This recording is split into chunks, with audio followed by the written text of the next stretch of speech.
This is the best way to understand spawns. So when you see a spawn like this one, first thing you should do is you should read what the banner says. So this is spawn 10 items. You get a chance at the treasure wheel, and you get 50 to 200 medals. Now, you don't know what those medals can actually get for you unless you spawn it once, so that's really annoying. But what you could do is you can open this to get an idea of what kind of rewards are available. And these would all be possible to spawn, but they're not guaranteed to spawn. But most of them will also be in the medal exchange. Now,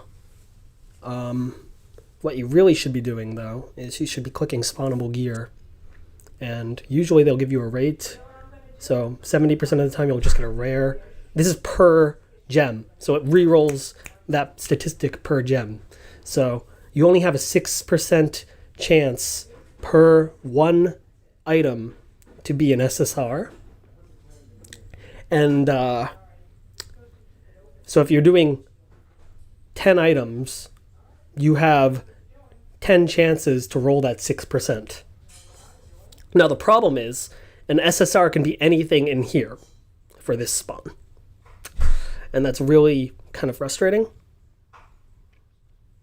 It can be anything here, and that means that you can get something as useless as Kieran or as useful as Lancelot. The other thing that happens is when you go to details, all of these items are also going to be involved in the treasure box.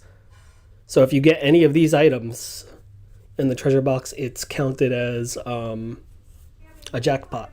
So the jackpot would be the summoning scroll Leda 1 or the treasure medal 600 to 5,000. Oh, okay. So usually it says or SSR, whatever. But in this case, that's not true. So this is a slightly better treasure box spawn, actually. But it's still not great. You could also get drops or monster or weapon or defensive gear or 500 treasure medals. But ultimately, your goal would be the 600 to 5,000 treasure medals or the summoning scroll. Now, this special here is kind of misleading. You're guaranteed an SSR piece and you're spawning 10. But here's the thing. Your rates are only slightly higher. You're guaranteed one SSR. But for the other 9 items you get, it's the 6% chance. And the problem is that you can get something as useless as, well, let's use monsters because they're kind of universal. But you can get something as useless as Kagatsuchi, and you can get something as useful as Prometheus. So, a guaranteed SSR is not good enough. Now your step ups are usually pretty good. I tend to spawn them when I can, so that's why my gems are so low right now. And I'm trying to grind up for a 50 here for the step 5 again. And the reason being is because you're guaranteed on each step a prize. Now you have to read what that prize is though. So for instance, guaranteed 127 cost or higher SSR gear piece. So that could be any 27 cost or higher one of these, which frankly is not too bad, since that could be Cecilia, Guinevere, Robin Hood, Popon, I think is Harunia is definitely, that's a 39 cost. Yeah, and then the others might show up in your 6% roll chance.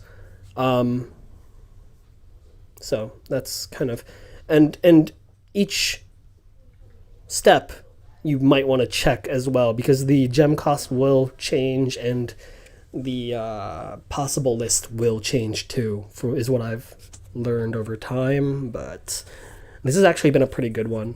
I've gotten some pretty lucrative stuff, including 2 of her and another 39 cost and like 2 35 cost monsters, so it's been pretty lucrative, this one.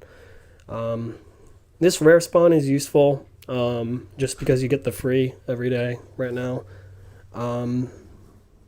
But don't do this one because it's a guaranteed 23 cost or higher. And 23 cost, when you do an SSR, that's usually a 28 cost monster at UR, and those aren't usually that useful. You might get lucky and pull a 35 or a 36, but like this is all like trickery. It's to like say like, yo, well, you could get this, it's available, but the odds of you getting them are actually pretty slim. So that's usually how I go about checking whether or not a spawn is actually worth anything. Hope that helps.